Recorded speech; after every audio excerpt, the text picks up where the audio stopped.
Hi friends, Telangana ఇంటి వంటకు స్వాగతం. ఈరోజు మనం చేసుకోబోయే వంట ఏంటి అంటే తెలంగాణ స్టైల్లో గుడ్డు పులుసు అండి. ఇది మా ఇంట్లో చేసుకునే గుడ్డు పులుసు అండి. ఇలా చిక్కగా టేస్టీగా కమ్మగా రావాలంటే ఏం చేయాలో చూసేద్దాం. అంతకన్నా ముందు ప్లీజ్ ఫ్రెండ్స్ మా ఛానల్ని సబ్స్క్రైబ్ చేసుకోండి ప్లీజ్ ఫ్రెండ్స్. ఇప్పుడు మనం ముందుగా ఒక గిన్నె తీసుకొని అందులో వాటర్ వేసుకొని ఇలా 10 గుడ్లని మంచిగా బాయిల్ చేసుకోవాలి. ఇలా ఇప్పుడు ఒక ప్యాన్ పెట్టుకొని అందులో ఒక స్పూన్ మెంతులు వేసుకోవాలి. ఆ మెంతులని మంచిగా స్లోగా మెల్లిగా ఫ్రై చేసుకోవాలి. అవి కొంచెం ఫ్రై అవ్వగానే ఒక స్పూన్ జీలకర్ర వేసుకోవాలి. ఆ జీలకర్ర కూడా మంచిగా వేంపాలి. వేగిన తర్వాత ఇప్పుడు ఒక బౌల్లోకి దాన్ని తీసుకోవాలి, చల్లారనివ్వాలి.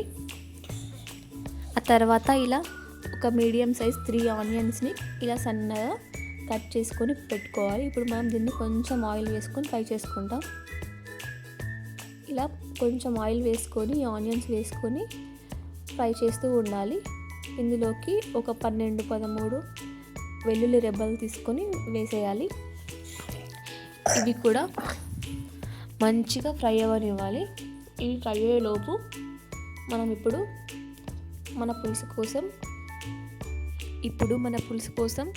ఒక బౌల్లో చింతపండు వేసుకొని ఒక 2-3 టైమ్స్ మంచిగా వాష్ చేసుకొని మరికొన్ని నీళ్లు వేసుకొని దాన్ని మంచిగా కొద్దిసేపు నానబెట్టుకోవాలి. అప్పుడే మనకు పులుసు మంచిగా వస్తుంది.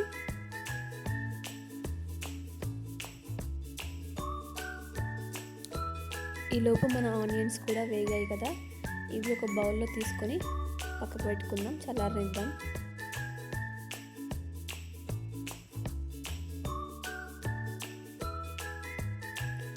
ఇప్పుడు ఒక మిక్సీ జార్లో మనం మెంతు జీలకర్ర మెత్తగా మంచిగా పేస్ట్ చేసుకొని పెట్టుకుందాం. ఇట్లా పొడి చేసుకోవాలి. అలాగే ఆనియన్స్ని కూడా మనం మెత్తగా పేస్ట్ చేసి పెట్టుకోవాలి.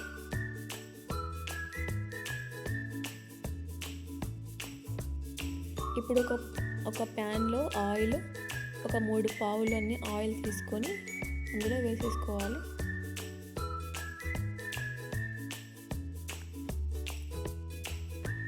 ఇది కొంచెం కాగిన తర్వాత మన ఆనియన్ పేస్ట్ని అందులో వేసుకోవాలి. వేసుకొని మంచిగా ఫ్రై చేసుకోవాలి.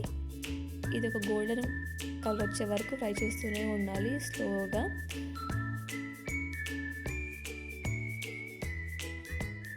మంట ఎక్కువగా పెట్టొద్దు, మాడిపోతే టేస్ట్ మళ్ళీ చేంజ్ అవుతూ ఉంటుంది. ఇది కొంచెం వేగిన తర్వాత మనం ఇందులో పసుపు వేసుకోవాలి. ఇప్పుడు కొంచెం వేగనివ్వాలి.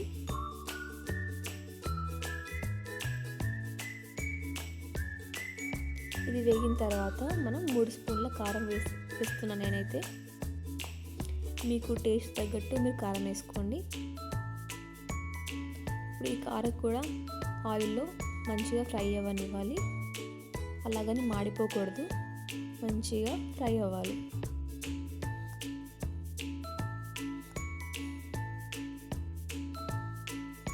ఇలా ఫ్రై అయిన తర్వాత చింతపండు గుజ్జుని తీసి ఆ పులుసు అనేది ఇందులో పోసేసుకోవాలి.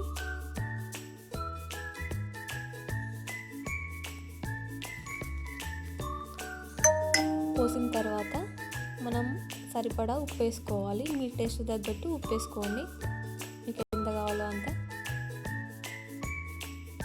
తర్వాత మనం మెంతుల పొడి కూడా వేసుకుందాం. ఇది మంచిగా కలుపుకోవాలి. ఇది కొంచెం లైట్గా మరిగేలోపు ముందుగా మనం ఉడకబెట్టుకున్న గుడ్లని ఇలా మంచిగా కాట్లు పెట్టుకొని పక్కకు పెట్టుకోవాలి. ఇలా కాట్లు పెట్టుకోవడం వల్ల గుడ్డులోకి పులుసు అనేది మంచిగా దీనికి టేస్టీగా వస్తుందండి.